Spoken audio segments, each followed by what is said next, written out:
How many planets are there in our solar system? 9? Okay. NASA. Never a straight answer. NASA. July 29th, 2005, announced the finding of the 10th planet, named Xena. Do a Google search. They did. Don't take my word for it. NASA announced the finding of the 10th planet, named Xena, 29th of July, 2005. Parade magazine and the Sunday newspaper. It was the front cover of the January 15th, 2006 edition. A friend of mine, I started telling him about these matters in 2004. After the NASA press announcement in July of 2005, he calls me up and he says, "John, you're not crazy. There really is a 10th planet." NASA said so. I said, "Thank you very much." There has to be a cause. And this is something, quite frankly, we don't need to address it, but we will address it. The cause is the 10th planet. Now, what NASA is calling the 10th planet is not the 10th planet we're concerned about. It's the 10th planet that's referred to in the Bible, also called wormwood.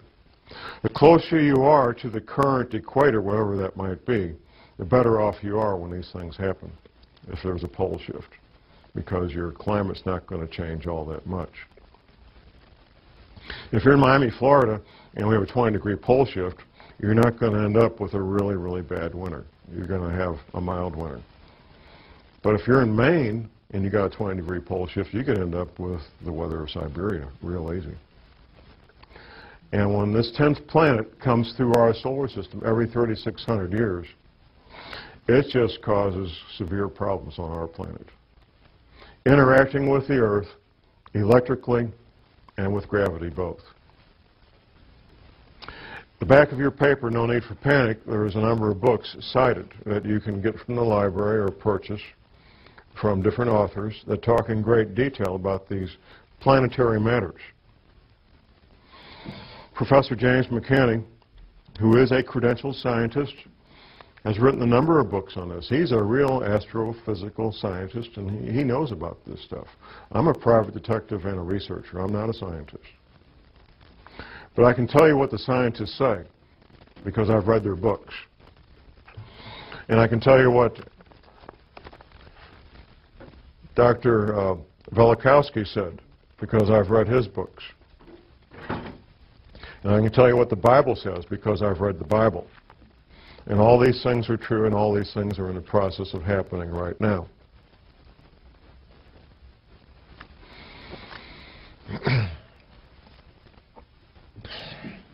It took me a while to figure this out for the following reason. All these Navy veterans, they were all told about abrupt climate change and rapidly, violently rising ocean levels. And I was trying to figure out, and I finally figured out. I was trying to figure out, and I finally figured out in the past 12 months, where is all this water going to come from? Because the men that I was interviewing, they were in the audience, like you guys. They weren't the scientists. The Navy just told these men in these classified briefings what would be happening. They didn't tell them how or why. They didn't need to know. They told them what would be happening.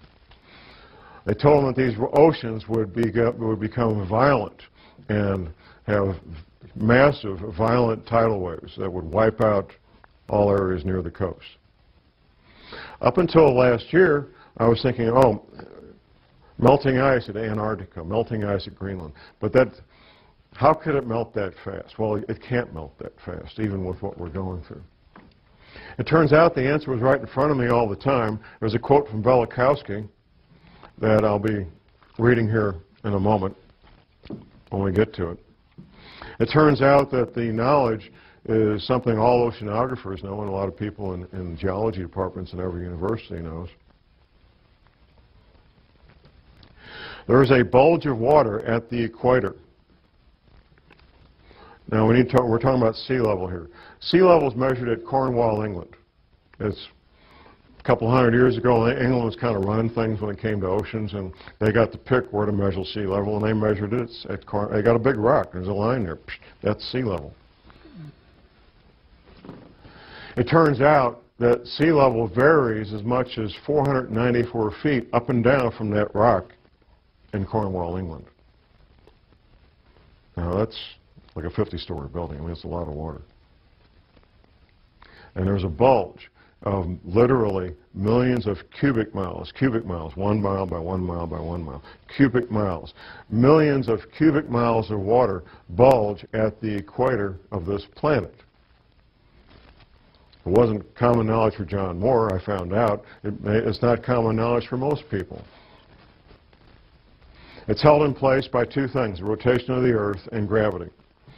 Anything that changes our true north, our pole, by more than just a couple of degrees will cause that water to be disrupted. And there's a technical term for it, slosh. Got some interesting questions that we'll go through one at a time here. It was pointed out to me that I talked about the evacuation timeline, but didn't talk about the timeline about when things would be happening.